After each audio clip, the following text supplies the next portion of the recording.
Hello student, welcome to math class 6 কোষে দেখি 5.1। আজ আমি তোমাদের কোষে দেখি 5.1 এর অঙ্কগুলির সমাধান করাবো। দাগ নাম্বার 2, আমি আমার দাদার থেকে 4 বছরের ছোট। দাদার বয়স x বছর হলে আমার বয়স দাদার বয়সের মধ্য দিয়ে লেখার চেষ্টা করি। দাদার বয়স x বছর, আমি আমার দাদার থেকে 4 বছরের ছোট, তাহলে আমার বয়স হবে x এর থেকে 4 বিয়োগ x - 4 বছর। উত্তর x - 4 বছর। পরের অঙ্ক দাগ নাম্বার 3, রফিকা বেগম ও আজমা খাতুন মালা তৈরি করেছে।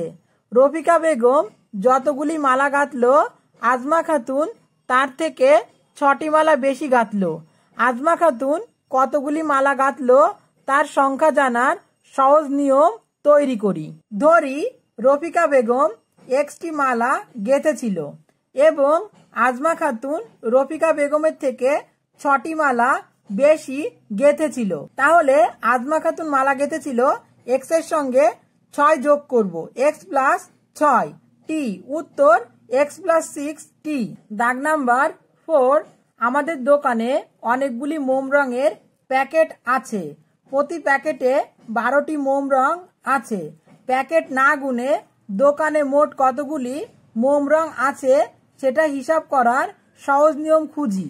ধরি দোকানে মোট রঙের প্যাকেট ছিল xটি, আবার প্রতিটি প্যাকেটে 12টি করে মোম রং আছে। তাহলে প্যাকেটে মোট মোম রং আছে, একটিতে যদি 12টি থাকে তাহলে xটিতে বেশি থাকবে, তাই আমরা 12-এর সঙ্গে x কে গুণ করব।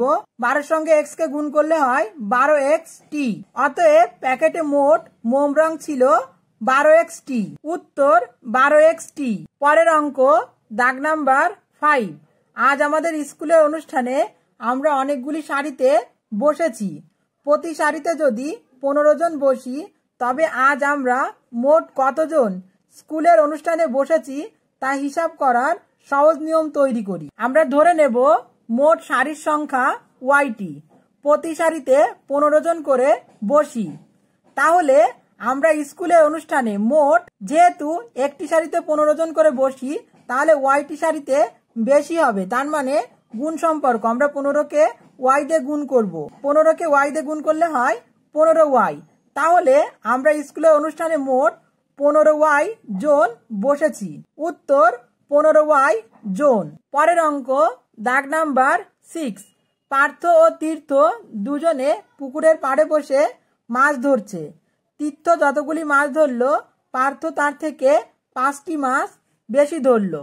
পার্থ কতগুলি মাছ ধরলো তা তীর্থ ধরা মাছের সংখ্যার মধ্য দিয়ে প্রকাশ করার চেষ্টা করি। আমরা ধরে নেব তীর্থ মাছ ধরেছিল xটি, পার্থ তীর্থ থেকে 5টি মাছ বেশি ধরেছিল।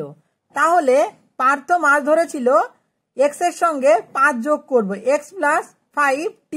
উত্তর x + 5t মাছ।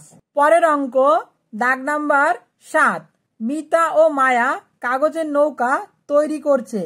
মিতা মায়ার থেকে 2টি নৌকা কম তৈরি করলো। মিতা কতগুলি কাগজের নৌকা তৈরি করলো হিসাব করার সহজ নিয়ম খুঁজি। আমরা ধরে নেব মায়া নৌকা তৈরি করেছিল xটি, মিতা মায়ার থেকে 2টি নৌকা কম তৈরি করলো। তাহলে মিতা নৌকা তৈরি করেছিল, যেহেতু 2টি নৌকা কম তৈরি করেছিল, তাই আমরা x থেকে 2 বিয়োগ দিয়ে দেব, x - 2t। উত্তর x - 2t। পরের অঙ্ক দাগ নাম্বার 8, বাবা অনেকগুলি মিষ্টির প্যাকেট আনলেন।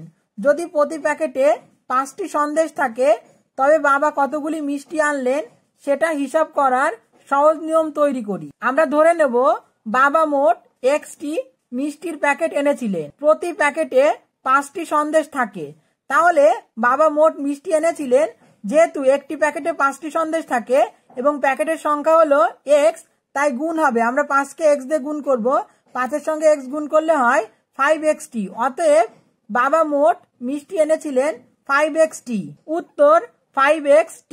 পরের অঙ্ক দাগ নাম্বার 9, দিদা আজ নারকেলের সন্দেশ তৈরি করেছেন। দিদা আমাকে যতগুলি সন্দেশ দিলেন আমার ভাইকে তার থেকে 2টি বেশি দিলেন। আমার বোনকে আমার থেকে 3টি সন্দেশ কম দিলেন। ভাই ও বোনকে কতগুলি করে সন্দেশ দিলেন তা আমার পাওয়া সন্দেশের অজানা সংখ্যায় হিসাব করি। আমরা ধরে নেব দিদা আমাকে Xটি সন্দেশ দিলেন। আমার ভাইকে আমার থেকে 2টি বেশি সন্দেশ দিলেন। তাহলে আমার ভাইকে সন্দেশ দিলেন, যেহেতু 2টি সন্দেশ বেশি দিয়েছেন তাই X এর সঙ্গে 2 যোগ করব, X প্লাস 2t। আবার বোনকে আমার থেকে 3টি সন্দেশ কম দিলেন, তাহলে বোনকে সন্দেশ দিলেন, যেহেতু 3টি সন্দেশ কম দিয়েছে তাই আমরা X এর থেকে 3 বিয়োগ করব, X মাইনাস 3t। উত্তর X plus 2t, X minus 3t। এটাই ছিল আজকের শেষ অঙ্ক। পরের দিন আমরা কোষে দেখি 5.2 থেকে বাকি অঙ্কগুলি সমাধান করার চেষ্টা করব।